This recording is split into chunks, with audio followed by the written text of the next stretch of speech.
Next आता है हमारे पास question, steel is more elastic than rubber. अब देख इलास्टिसिटी क्या थी, खींचने के बाद वापस आना कि खींचे रहना? खींचने के बाद वापस आना। खींचने के बाद वापस आना, क्लियर है? खींचने के बाद वापस आना। तो ये 2 नंबर में क्वेश्चन पक्का आता है। टेक 2 rods या 2 wires, take 2 wires of same length, take 2 wires of same length and same area of cross section.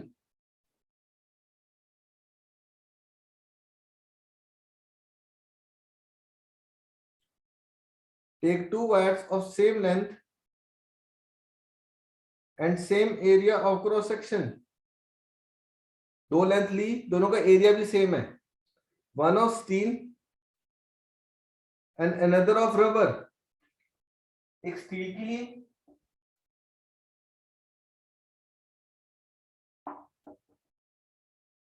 और एक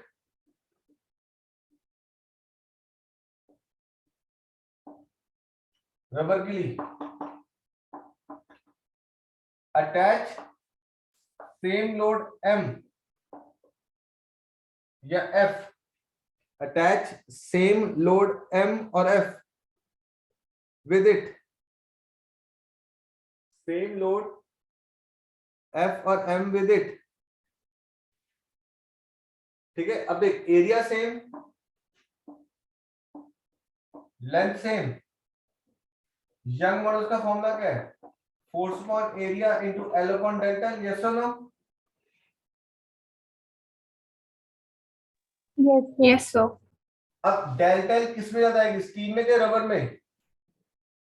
रबर। रबर। अब Young modulus is inversely proportional to delta L। Now delta L rubber is greater than delta L steel. It means young modulus rubber is lesser than young modulus steel. Yes or no?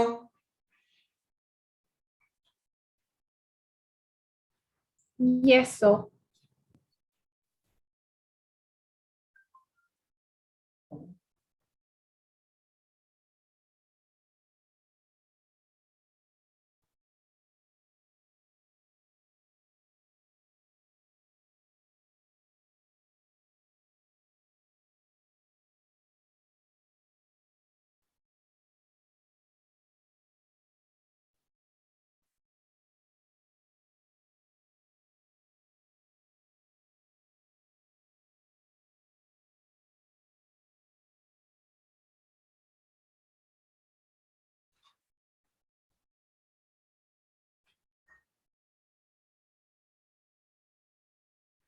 Have to go clean.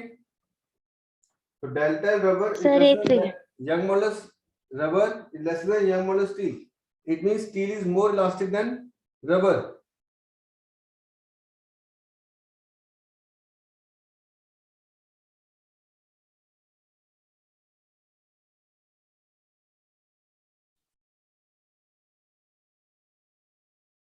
ठीक है?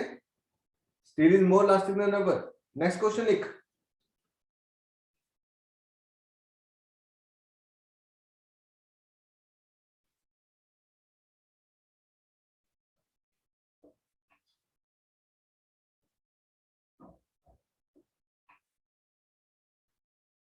Board clean कर दो बेटे। Yes so. Okay. Why springs are made of steel? Why springs are made of steel and not of rubber? Why springs are made of steel and not of rubber? कहते spring steel के बनाते हैं, rubber के क्यों नहीं बनाए? क्योंकि steel मोर elastic है, ठीक है? Because steel is more elastic than rubber. अब स्प्रिंग का काम क्या है? दबने के बाद वापस आना कि दबे रहना? दबने के बाद दबने के बाद वापस आना। ठीक है, अब ये सेम चीज जैसे हम करते हैं, वहां पे वो क्या पूछता है, कहता है जो क्वेश्चन एक और लिखो, springs are made of steel not of copper, springs are made of steel and not of copper।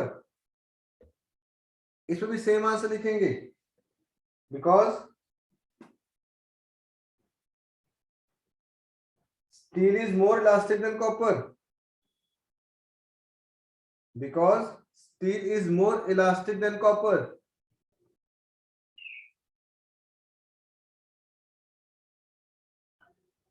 Steel का स्प्रिंग वापस आएगा, कॉपर का स्प्रिंग वापस नहीं आएगा। ठीक है,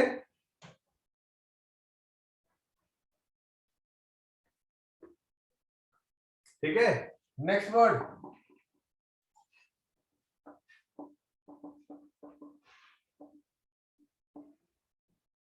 elastic fatigue.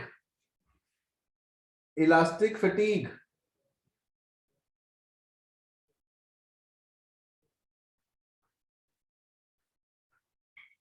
Elastic fatigue, fatigue का मतलब क्या होता है, थक जाना। Yes sir. ठीक है ना, तो इलास्टिक फटीग लिखे।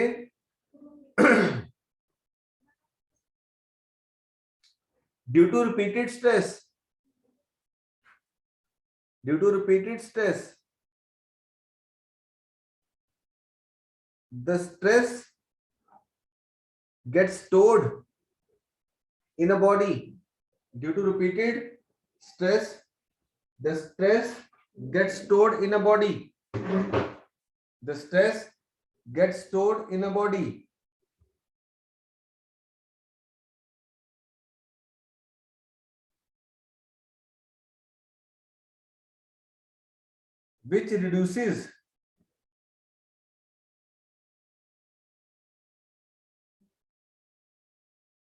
which reduces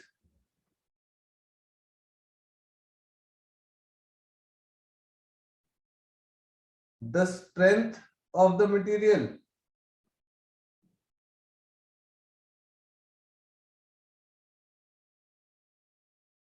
which reduces the strength of the material। अब देख, जो मटेरियल है बार बार उसको यूज करी जाएंगे तो थक जाएगा ना, वो वीक हो जाएगा। यस और नो? Yes sir. ठीक है ना, वो वीक हो जाएगा, उसको बोलेंगे इलास्टिक फटीग। इसका क्वेश्चन पूछता है, ठीक है, क्वेश्चन क्या पूछेगा, why bridges are declared unsafe, why bridges are declared unsafe.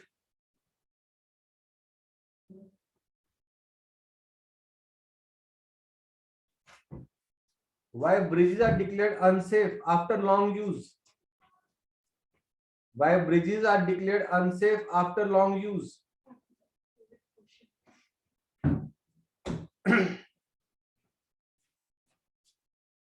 Answer is due to elastic fatigue। ये पक्का क्वेश्चन आता है।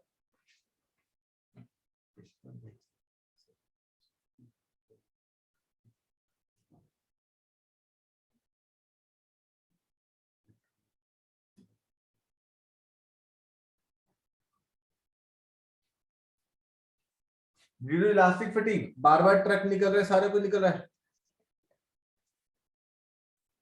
ठीक है, तो बार बार ट्रक निकल रहा है, रिपीटेड स्ट्रेस हो रहा है कि नहीं हो रहा?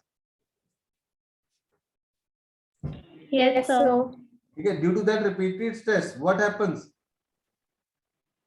वो उसके अंदर थकान महसूस हो जाएगी थोड़ी सी, वो थक जाएगा, मटेरियल वीक हो जाएगा।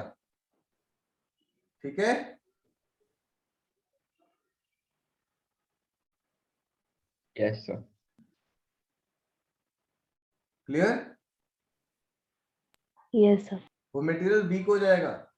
अगर वो मटेरियल वीक हो गया यानी कि वो मटेरियल फटीग हो गया।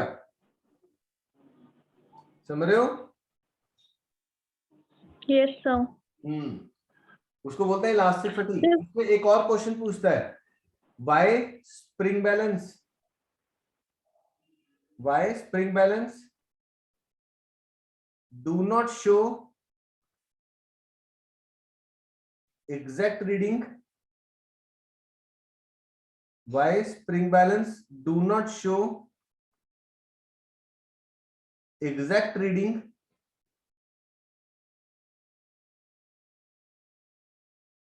after multiple use? Spring balance देखा ना, ऐसे तकड़ी होती है जो स्प्रिंग बैलेंस वाली।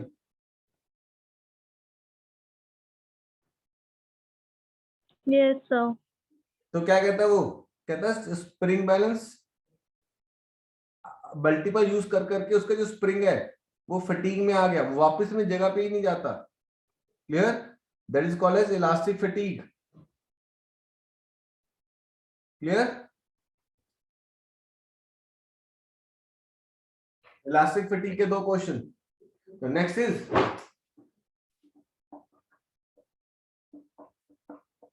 Elastic after effect. Elastic after effect.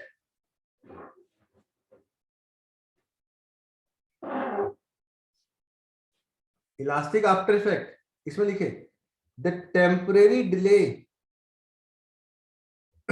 the temporary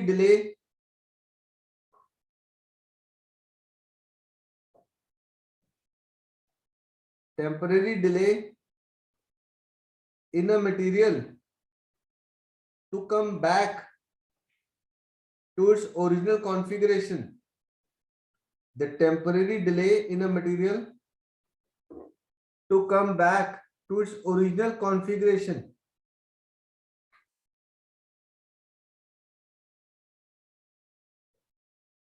is called as elastic fatigue.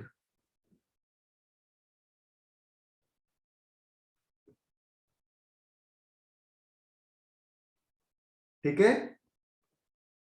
The temporary delay in a material to come back to its original configuration is called as elastic fatigue. वो वापस अपनी जगह पे आता है but there से आता है। अगर रबर बैंड बहुत वीक हो जाए, उसको छोड़ दें, वापस आता है, ऐसे ऐसे रुकता रुकता आता है ना। This is what is called as elastic fatigue, sorry elastic fatigue या elastic after effect is called as elastic after effect.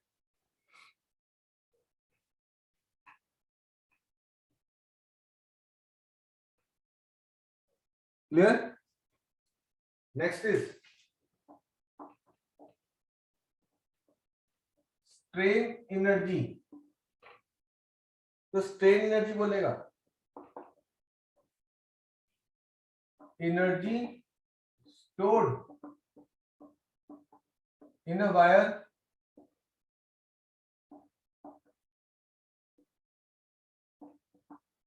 Due to elongation. Energy stored in a wire due to elongation. अब इसमें हम loading लेके चलते हैं। हमारे syllabus में loading तीन तरह की आएगी। One is gradual, one is sudden, one is impact. Gradual, sudden and impact ये आपको इंजीनियरिंग में चली जाएगी, +1 +2 में नहीं है। ग्रेजुअल और सडन दोनों सेम है, that is they come under category of average load. कौन सा लोड? Average load. ठीक है?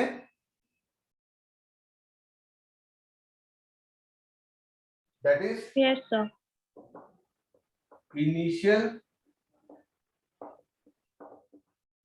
Plus final divide by 2, 0 plus f by 2, 0 plus f by 2।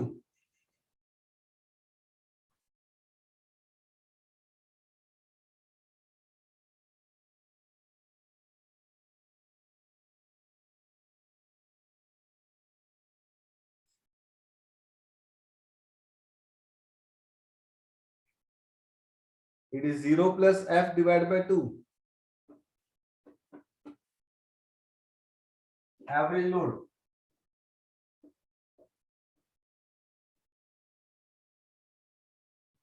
सो हाँ बेटे, आपने कौन सी ब्रांच में इंजीनियरिंग की है? मेरी मैकेनिकल बोल। Okay sir. क्या हुआ? नहीं सर, पूछ रही थी बस। या आप अगर मैकेनिकल में जाएगी तो सब कुछ करेगी मेरे बच्चे। ये भी छोटा सा चैप्टर है ना, वहां जाके इतनी मोटी मोटी बुक्स हो जाएंगी सिर्फ सॉलिड्स पे। Okay sir.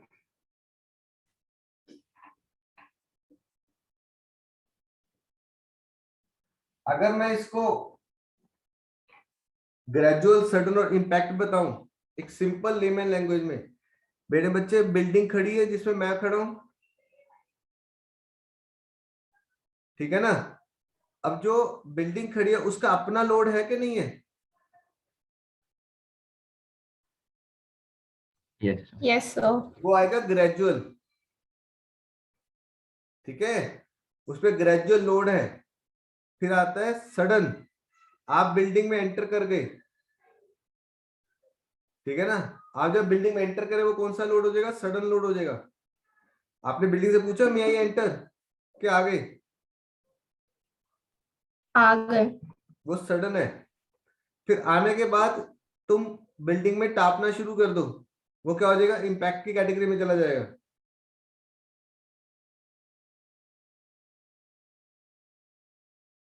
ठीक है? Yes sir. तो हम जो कर रहे हैं वो एवरेज कर रहे हैं। तो ग्रेजुअल और सडन, अगर मैं सडन की बात करूं, बिल्डिंग पे ग्रेजुअल छोड़ दूं, बिल्डिंग पे मेरे आने से पहले कोई लोड था?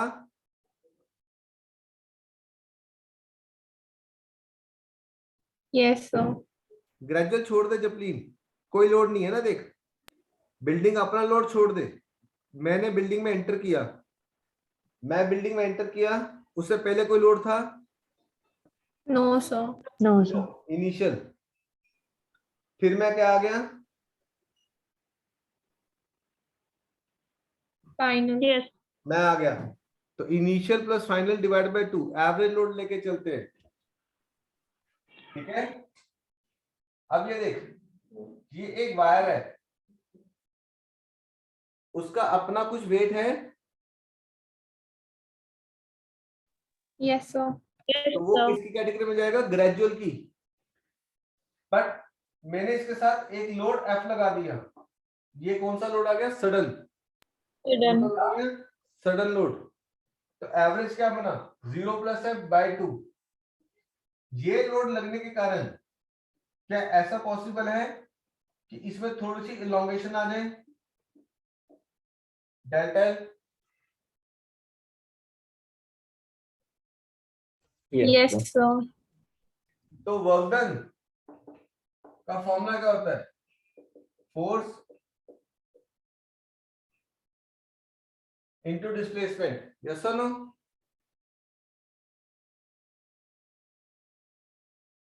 Yes sir. Force into displacement, force F by 2, displacement delta L. Yes और नो? Yes sir. अब ये मेरे पास वर्क डन आ गया, फोल्डिंग कर दो बेटा। Yes sir.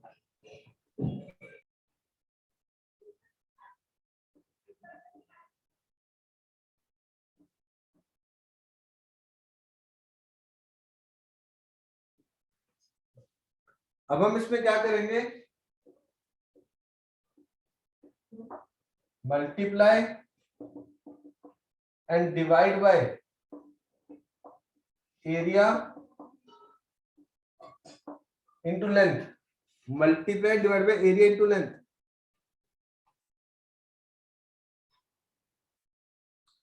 ठीक है?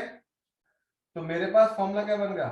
F by 2 into delta L A into L by A into L. कोई डाउट?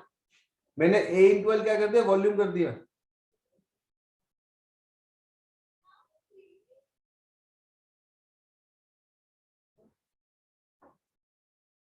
ठीक है?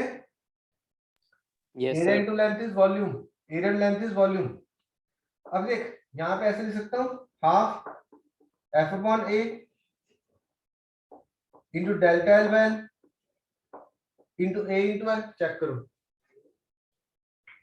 1/2 F by A delta L by L A into L. ये एफ बाय ए का फॉर्मूला क्या है भौमिक? हाँ जी सर। ये एफ बाय ए किसका फॉर्मूला है? प्रेशर। प्रेशर। हम लोग प्रेशर कर रहे हैं कुछ और कर रहे हैं? Sir stress. Very good. और डेल्टा एल बाय एल किसका फॉर्मूला है?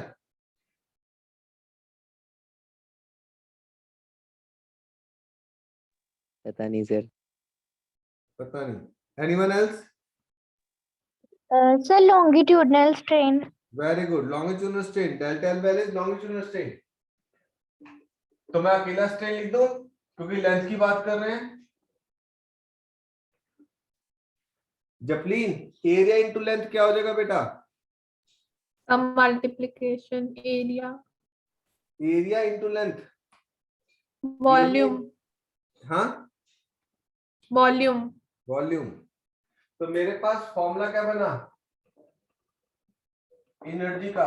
Half into stress into strain into volume. Half into stress into strain into volume.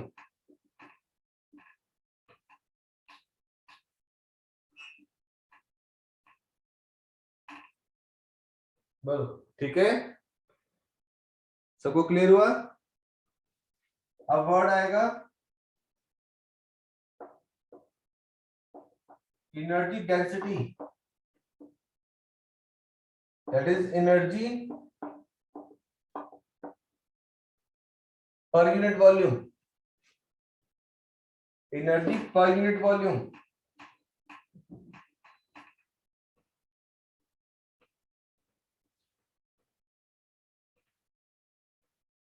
Check करो, energy per unit volume divide by volume किया तो formula क्या तैयार हुआ? Half into stress into strain. बोलो clear formula? Yes, sir. अब young modulus का formula क्या है? Stress upon strain. तो यहां से मैं दूसरा फॉर्मूला ले सकता हूं, हाफ इंटू स्ट्रेस। स्ट्रेन का फॉर्मूला क्या हो जाएगा? Stress upon young models. तो मेरे पास फॉर्मूला क्या तैयार हुआ? स्ट्रेस का square upon 2 into Young models. ठीक है। दूसरा half into Young modulus into strain into strain. Half into Young modulus strain का square. Half into Young modulus into strain का स्क्वायर। चेक करो ठीक है।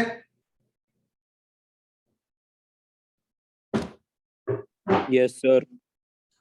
तो तीन फॉर्मूला तैयार हुए, half into stress into strain, stress का square upon 2 into Young modulus, half into Young modulus into strain का स्क्वायर। That be clear?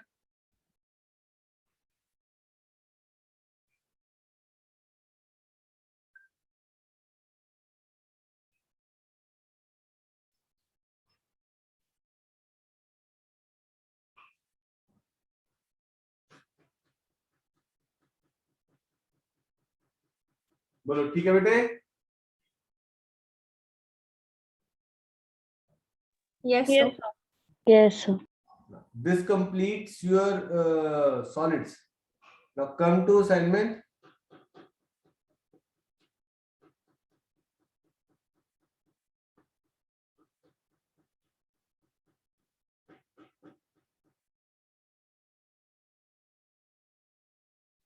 मैंने फिर से शेयर कर दी assignment.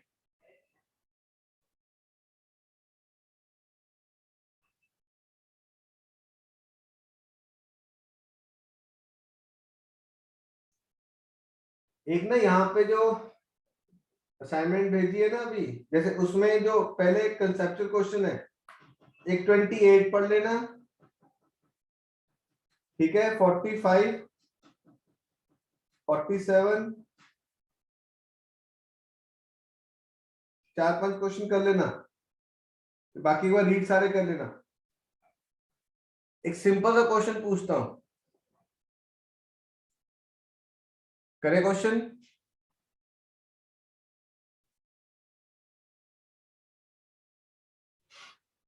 Yes, wire sir. Of length L लिखे, a wire of length L and radius R, a wire of length L and radius R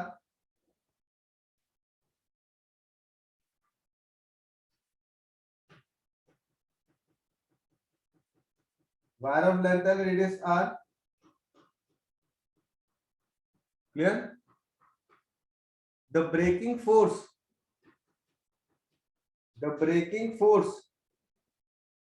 is F. The braking force is F.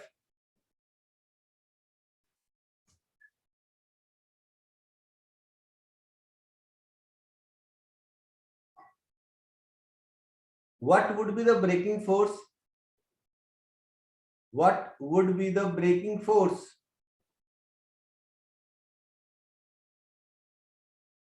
If the radius of the wire is doubled. What would the braking force if the radius of the wire is doubled? अब radius double कर दिया, keeping the length same, ठीक है।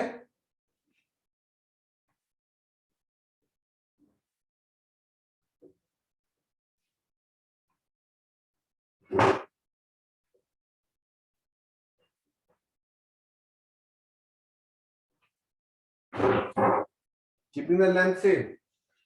अब देख Young's modulus का formula, force upon area L by delta L। तो force क्या बना, Young's modulus into area delta L by L। तो force Young's modulus delta L, L छोड़ दो, प्रोपोर्शनलिटी क्या है A के साथ। तो पहले रेडियस कितना है R, तो फोर्स की प्रोपोर्शनलिटी क्या है पाई R square. New force F dash क्या हो जाएगा पाई 2R का square 4 pi R square. F dash it is 4 times F, F dash is 4 times F, तो breaking strength will become 4 times, 4 गुना ज्यादा फोर्स लगानी पड़ेगी तोड़ने के लिए, ठीक है।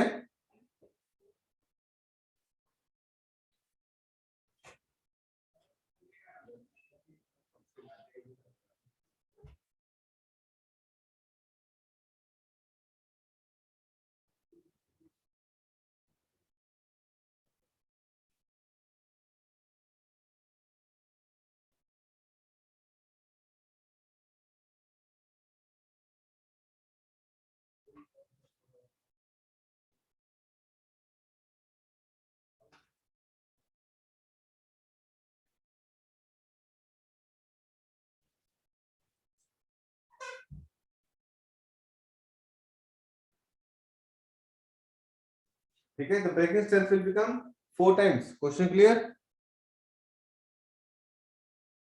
अब पहला क्वेश्चन Yes, करके sir. देखो बेटा।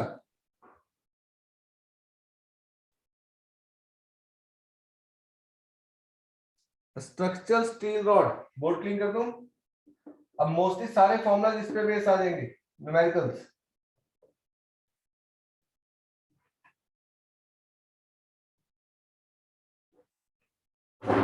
क्या कहता है, a structural steel rod has a radius 10 mm and length 1 meter, radius 10 mm 10 into -3। अब ना तुम्हें बहुत सारे क्वेश्चंस डायमीटर में आएंगे, तो एरिया पता क्या लेना तुमने 5/4 d square, clear. Please diameter को रेडियस में कन्वर्ट करना मतलब अवॉइड करो, मना नहीं कर रहा, कर सकते हो करो, बट बेटर है पाई बाय 4 डी स्क्वायर कर लो। Radius, length 1 metre, force check कर 100 किलो न्यूटन, 100 इंटू 1000 न्यूटन। ठीक है, अब देख रेडियस आ गया, एल आ गया, डेल्टा एल पूछ रहा है। सबसे पहले पूछा स्ट्रेस, लास्ट में यंग मॉडल्स भी दे दिया, 2 × 10⁻11 न्यूटन पर मीटर स्क्वायर। तो सबसे पहले पूछ रहा है स्ट्रेस, बोलो हो जाएगा फोर्स पर एरिया लगा के।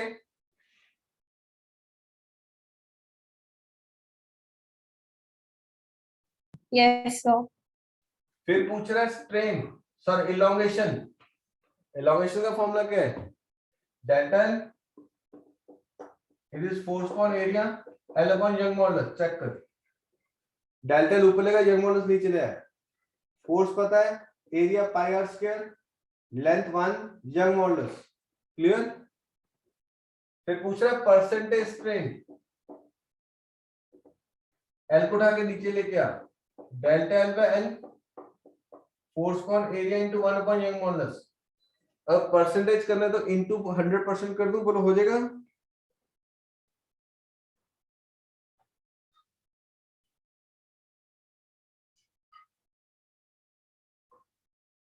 Yes sir. Direct formula based question.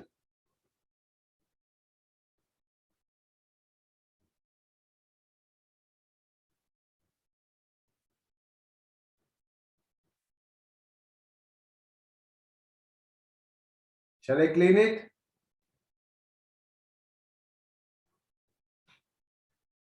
अभी Yes, नेक्स्ट sir. ज्वाइन कर लेना। किसी की क्लास तो नहीं 9:30?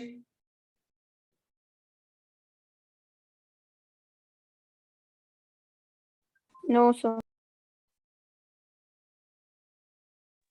ये No, रिकॉर्डिंग sir. सेव हो रही है, please join it after 2-3 minutes.